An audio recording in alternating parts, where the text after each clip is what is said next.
সাবেক মার্কিন president Donald ট্রাম্পকে হত্যার ষড়যন্ত্র করেছে ইরান। এমন সন্দেহের জেরে কয়েক সপ্তাহ আগেই তার নিরাপত্তা বাড়ানো হয়েছিল বলে দাবি করছেন যুক্তরাষ্ট্রের জাতীয় নিরাপত্তা কর্মকর্তারা। রানিং মেট হিসেবে ট্রাম্পের জেডি ভ্যান্সকে বেছে নেওয়ার সিদ্ধান্তে এখনও বিস্ময় প্রকাশ করছেন অনেক মার্কিনী। এদিকে যে কোনো মূল্যে ট্রাম্পকে থামাবেন বলে আবারও অঙ্গীকার করলেন মার্কিন প্রেসিডেন্ট জো বাইডেন। গেল শনিবার নির্বাচনী প্রচার সমাবেশে নির্ঘাত মৃত্যু থেকে বেঁচে ফিরেছেন ডোনাল্ড ট্রাম্প।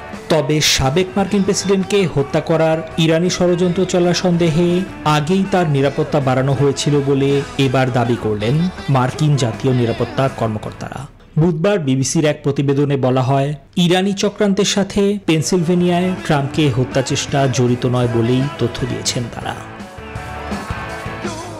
এদিকে নিজের সাবেক কট্টর সমালোচক জেডি ভেন্সকেই রানিং মেট হিসেবে ট্রাম্প বেছে নেয়ায় এখনও বিস্ময় প্রকাশ করছে নিউ ইয়র্কবাসী।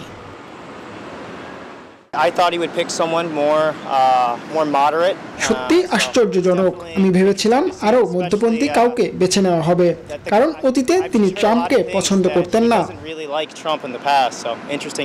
ট্রাম্পকে হত্যা চেষ্টার ঘটনার পর প্রথম নির্বাচনী প্রচারণায় মঙ্গলবার নেভাডার কৃষ্ণাঙ্গ সমর্থকদের উদ্দেশ্যে ভাষণ দিলেন মার্কিন প্রেসিডেন্ট জো বাইডেন।